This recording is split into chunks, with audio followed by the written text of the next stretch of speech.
Esta aula é dedicada ao âmbito de aplicação do regulamento e ao conceito de dados pessoais. Uma questão fundamental que se coloca quando falamos do Regulamento de Proteção de Dados Pessoais é saber a quem se aplica este regulamento.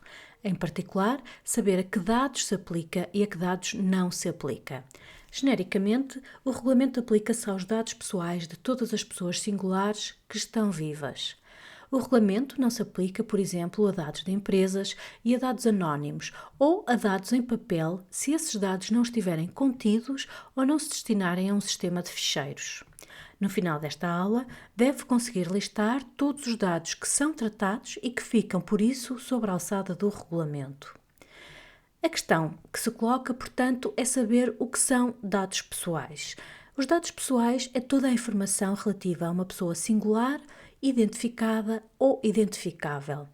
E vamos chamar a essa pessoa o titular dos dados. E o que é isso da pessoa ser identificada ou identificável? O artigo 4, número 1 do regulamento considera identificável uma pessoa singular que possa ser identificada, direta ou indiretamente, em especial por referência a um identificador, como por exemplo um nome, um número de identificação, dados de localização, identificadores por via eletrónica ou a um ou mais elementos específicos da identidade física, fisiológica, genética, mental, económica, cultural ou social dessa pessoa singular. Assim, vamos considerar como dados pessoais, por um lado, os dados que identificam explicitamente o seu titular e, por outro lado, os dados que, embora não identificando o titular, permitem descobrir quem ele é a partir de determinada informação. Por exemplo, se num ficheiro não tivermos a indicação de quem é o novo diretor-geral que vai ser eleito para a empresa, mas que é um funcionário que tem entre 55 e 60 anos, que é careca, que tem 10 filhos e que está na empresa há 35 anos, que mora num 10º andar num prédio da Avenida da República, bom, certamente não será difícil perceber quem será a pessoa, mesmo que se trate de uma grande empresa com muitos trabalhadores, ou seja, a pessoa não está identificada aqui, mas há informação que permite que ele seja identificável. Agora, a questão é saber que tipo de informação se inclui no conceito de dados pessoais.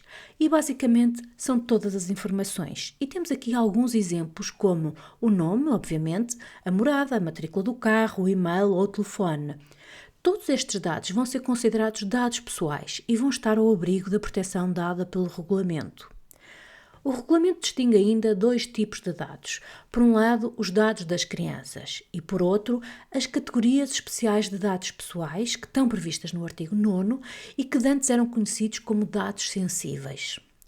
Para além destes dados, vamos também abordar os dados que são tornados anónimos, já que eles têm algumas premissas diferentes no regulamento. Em particular, eles não vão ser considerados dados pessoais. Por outro lado, vamos ver que nem sempre os dados anónimos são efetivamente anónimos, pois raramente se torna impossível reverter o processo de anonimização que foi feito.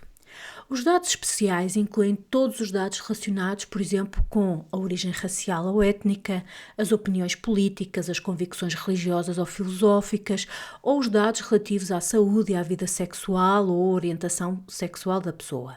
Por princípio, o tratamento de dados especiais é proibido, mas existem algumas situações em que o mesmo é permitido e vamos ver que situações são essas. Bom, feita a introdução à aula, fazemos votos de boa formação. Até já!